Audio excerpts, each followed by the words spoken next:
you guys? My name is Rage and we are back today with another Red Star Orb opening video for you all. In today's video, we are finally getting a glimpse of one of the newest characters in the game. You bet it's gonna be White Tiger. So without further ado, I do like to dive right in here. This has worked well for me in the past where I've just saved up these milestones here to claim these raid credits. I do save this up right before every orb opening just so that, it's always kind of worked out for me. I've only had really one bad pull in the past, but it still worked out in the sense that I used the elites. So as you see here, as per usual, the game plan will be to go through the Red Star Orbs, then take a look at White Tiger's kit, and then overall take a look at what we can expect from the Shadowland characters. So with that being said here, the game plan is as per usual. Ideally, I would love to have at least a 3 Red Star. So we do have 28 here. We're going to play it by ear here, but always first and foremost, make sure when you hit the eye here going through, just make sure that it does have that additional 15% chance because we want to maximize that probability. So as you can see here, that's White Tiger right there in the flesh. So with that being said, let's dive right in. Starting here at 28 orbs then. Ideally, the game plan is to get the 3. Oh, well, there you guys have it.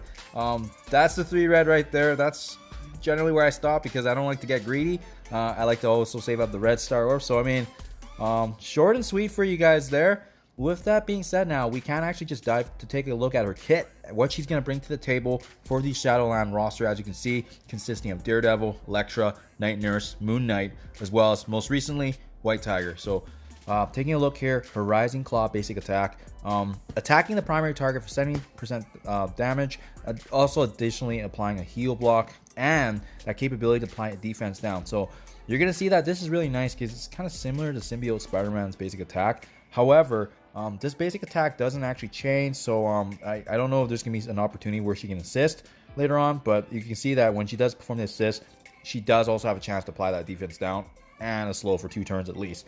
As you level this up, you can see here that the apply defense down increases in damage overall, but it always guarantees at level 6.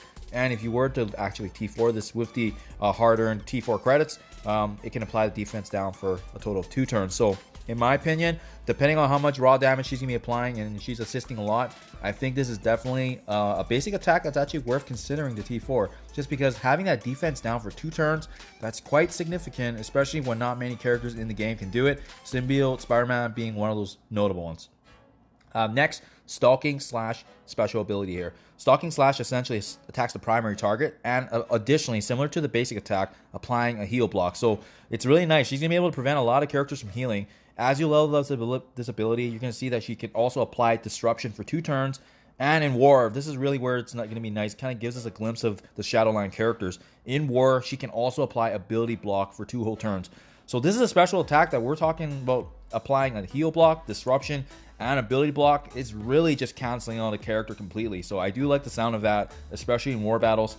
And as you can see here, if you were to T4 this to level 7, she gains that 20% extra piercing pure Shadowland ally, in addition to actually attacking bonus 3 times. So this is actually going to apply a 3-time total, whereas, if you were to level up this to level 5 and level 6, she does get that for 2. So, I mean, just a heads up, very, very nice to see that. Another special ability here, we can see it being utilized a lot, especially since it's perceived as a cancellation, shutdown attack.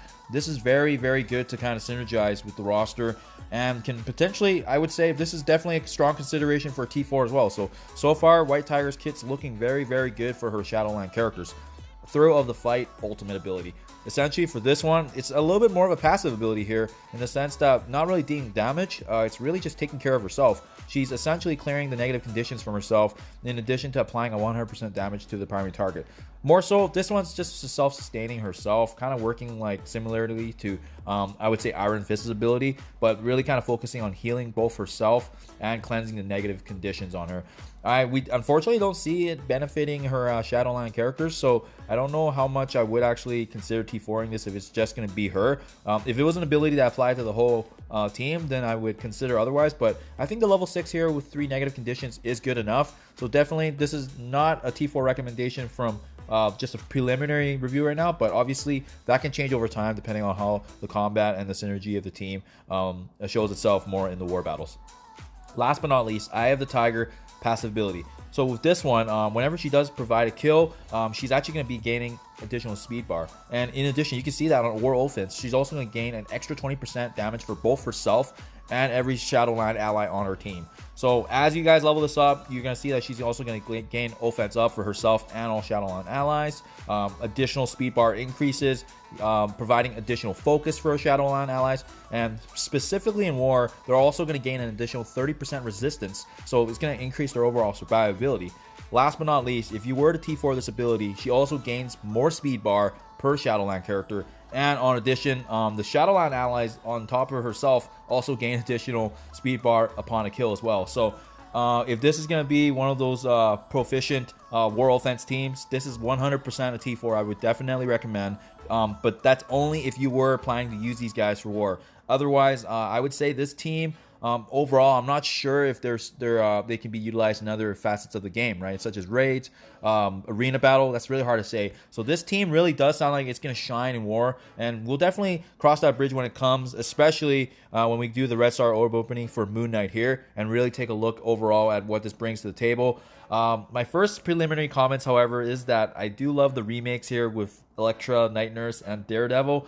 Only thing is I was, part of that OG team in terms of the Defenders, and I am a big fan of Daredevil, so I am a little sad to kind of see him be taken away from that Defenders team. So it's going to be very interesting how that's going to play out, especially with now Defenders kind of being broken up, with Punisher also going to the skill military. So definitely more progress updates to come, but we'll definitely assess the Shadowland roster once the picture is more clear in terms of the overall synergy and how they're actually utilized in War as well as other facets of the game. So with that being said, thank you as always for watching, you guys. I do appreciate your time, and as always, I will see you in the next one.